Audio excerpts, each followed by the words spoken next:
ഞങ്ങളിത് ഒരാഴ്ചത്തെ മുന്നേ തുടങ്ങിയ പണിയാണ് കേട്ടോ. ഇപ്പം മഴ പെയ്തു, വെള്ളം 2 ദിവസം കൊണ്ട് കാണുമെന്നാണ് പ്രതീക്ഷിക്കുന്നത്. പാടത്തൊക്കെ വെള്ളം പൊങ്ങിയിട്ടുണ്ട്. ഇത് കണ്ടില്ലേ, ഡ്രമ്മിൽ വരെ വെള്ളമായി.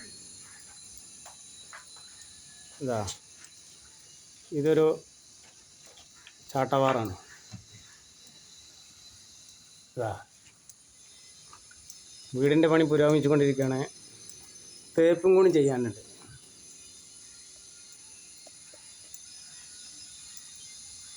ഞങ്ങളെ പണി ഒരു 8 കോലായി.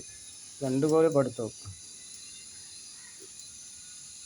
കുറ്റൂർ മാടഞ്ചന എന്ന് പറയുന്ന സ്ഥലത്താണ് പണി.